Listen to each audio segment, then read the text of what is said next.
Olá pessoal, estamos com mais um vídeo do canal Saber Não Ocupa Espaço. Apesar desse nosso longo hiato temporal de ausência nesse canal do YouTube, vamos voltar com nossos vídeos sobre nosso processo civil, nosso Código de Processo Civil novo e nosso processo civil no geral. E hoje prosseguiremos falando sobre a função jurisdicional, que como vocês sabem, faz parte do livro 2 da parte geral do novo Código de Processo. Abordaremos hoje os limites da jurisdição nacional e, obviamente, internacional.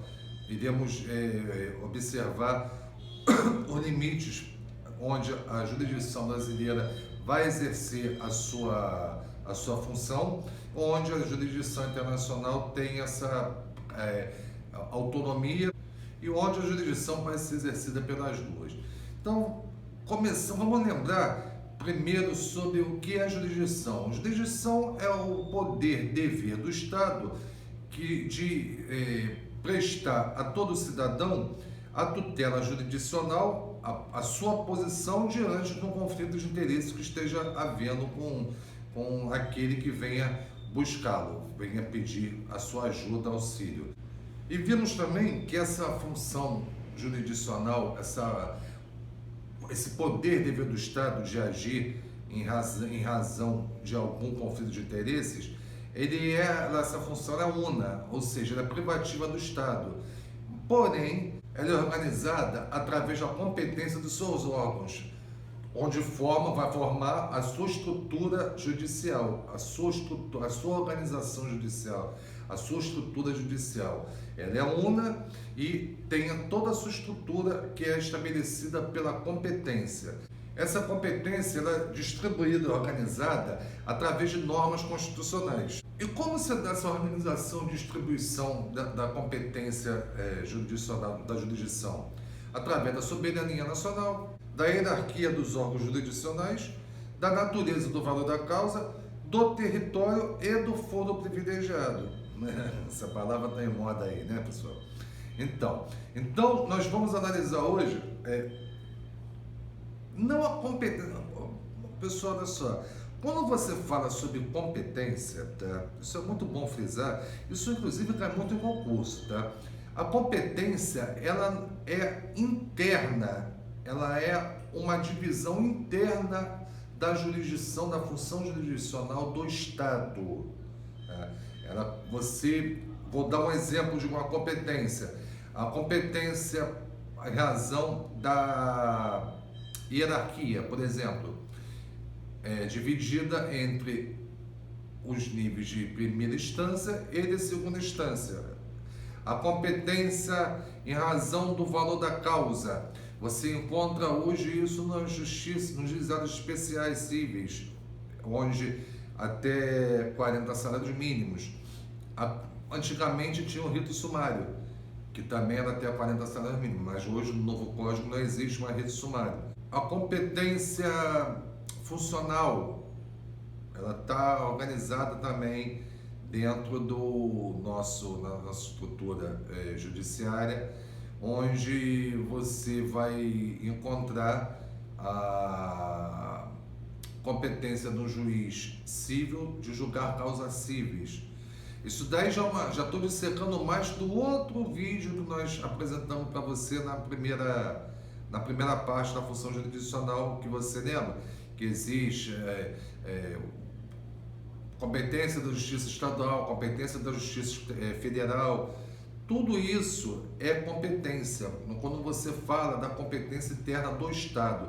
Quando você vai falar sobre competência da jurisdição nacional, dos limites da jurisdição nacional, o termo mais apropriado é limites da jurisdição nacional e limites da jurisdição internacional. Não usamos competência. Essa palavra, essa terminologia, ela está errada, está equivocada. Ela não se aplica nos casos dos limites da jurisdição nacional e internacional.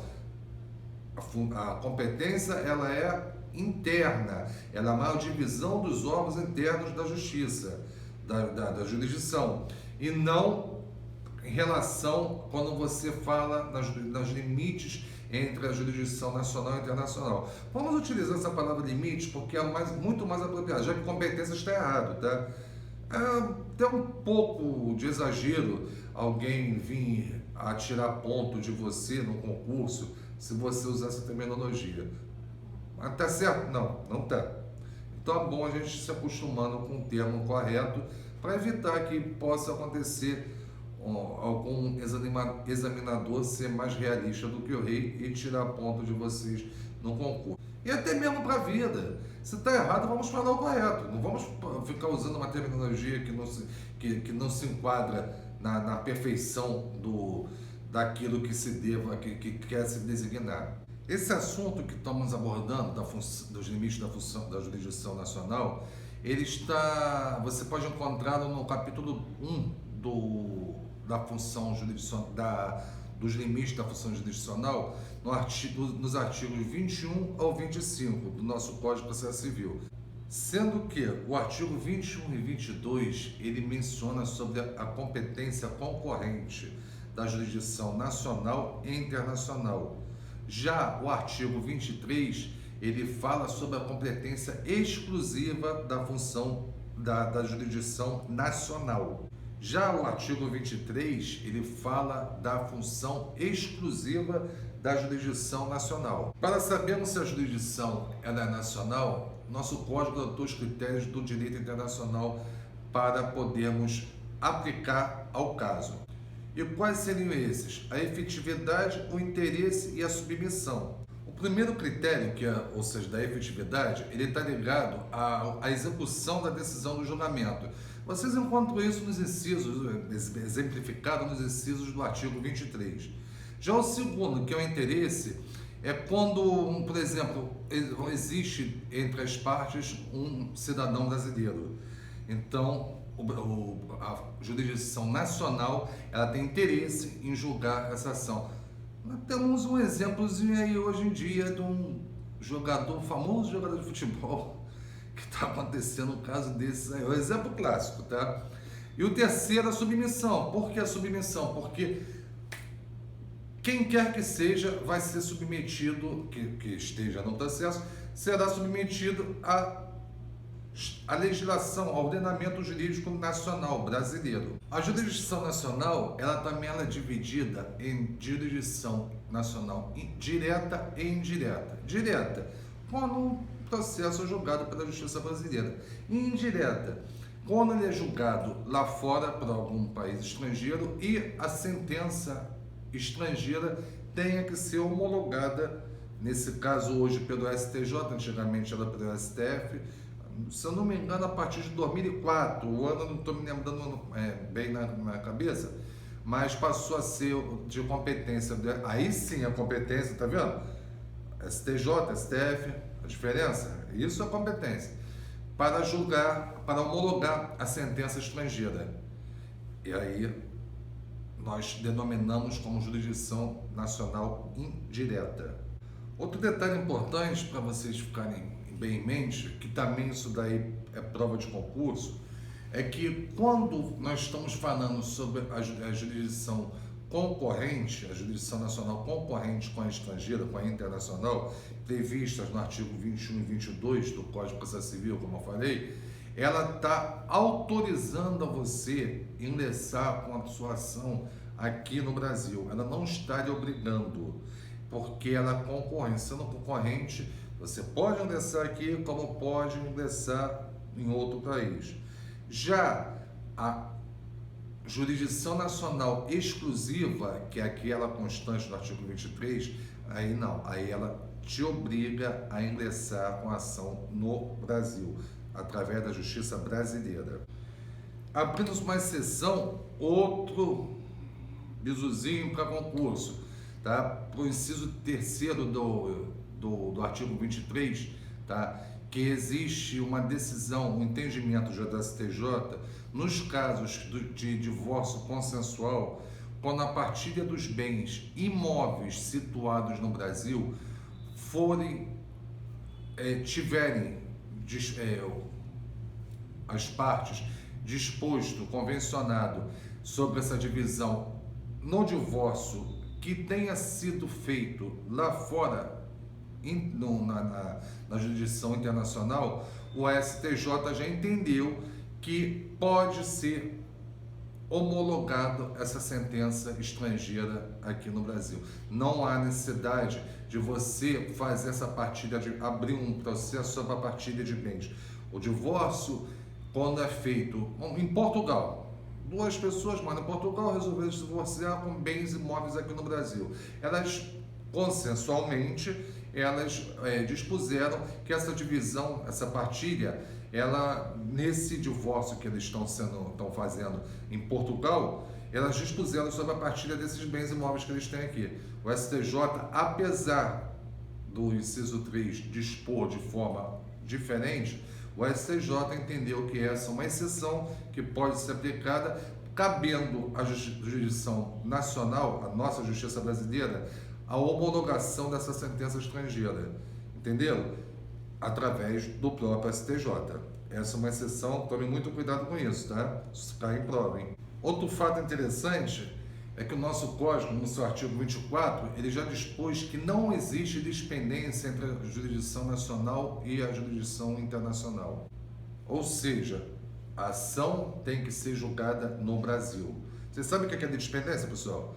Dispendência são duas ações idênticas, quando tem as mesmas partes, a mesma causa de pedir, ou as mesmas causas de pedir, e o mesmo pedido ou os mesmos pedidos. Então, caso existam duas ações idênticas, que ocorra o Instituto da Litispendência, o Instituto Processual Civil da Litispendência, sendo lá fora, uma ação lá fora e outra aqui no nosso país, nosso código não enxerga dessa forma. Não existe dependência só nacional.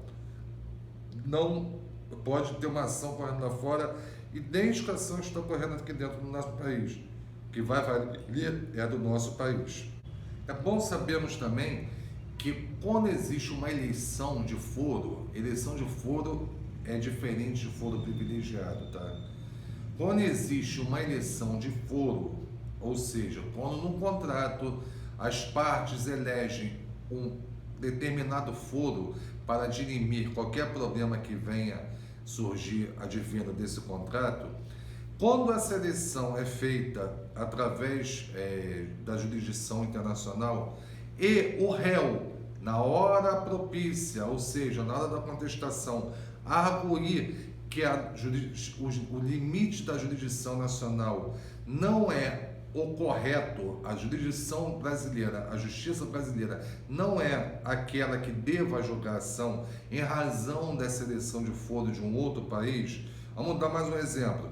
Você tem um contrato em Portugal, tá? Nesse contrato, não interessa qual é o objeto do contrato. Nesse contrato está eleito que, para dirimir qualquer problema, qualquer questão advindo desse contrato, ele está eleito o foro de Lisboa. Se uma das partes ingressar com a ação no Brasil, o réu, que é a outra parte do contrato, que é o outro contratante, arguirá na contestação a eleição do foro. Então, não compete, a justiça brasileira não vai ter autonomia, soberania para julgar essa ação. Só que isso tem que ser arguído na contestação. Caso contrário, morreu, precluiu o direito dele manifestar-se a respeito desse impedimento da justiça brasileira processar e julgar essa ação, e ela vai até o seu final. Caso ele argua, a justiça brasileira não pode julgar nem processar essa ação. A exceção é prevista no caput quanto da soberania nacional. O caput do próprio artigo 25, ele prevê, esse dispositivo que menciona essa possibilidade do réu arguir a eleição do foro. Para finalizarmos esse vídeo, pessoal, é uma outra questãozinha que você não vai encontrar no código, mas que é uma questãozinha também de prova bem capciosa. O que acontece esse caso que eu acabei de falar para vocês sobre a arguição da eleição do foro na contestação. O que acontece com a jurisdição nacional não vai ser aquela que deva julgar, processar e julgar a sessão. O que acontece nesse caso? Se declina da competência ou se extingue o processo sem julgamento do mérito? Uma questão de prova também de concurso, até de magistratura. Pessoal, olha só, nesses casos, tá? Quando a justiça brasileira não tem a competência, o limite dela está extrapolado, tá? Não se declina para outro país, tem que se extinguir. Fica até ofensivo, agressivo você declinar a competência. Olha só, Portugal de novo. Olha só, justiça portuguesa, essa ação aqui é obrigação de vocês processar e julgar. Não, fica uma coisa ofensiva, agressiva. Então você extingue o processo de julgamento do mérito, obviamente que você não entrou no mérito da questão, se uma parte está certa ou não, e a parte tem que promover a ação no país que detenha essa autonomia para poder, a soberania para poder processar e julgar essa ação. Entenderam? Pessoal, então por hoje é só. Peço desculpa esse tempo que a gente passou aí sem botar um vídeo no ar, mas diversos fatores, principalmente acúmulo de trabalho, muito trabalho.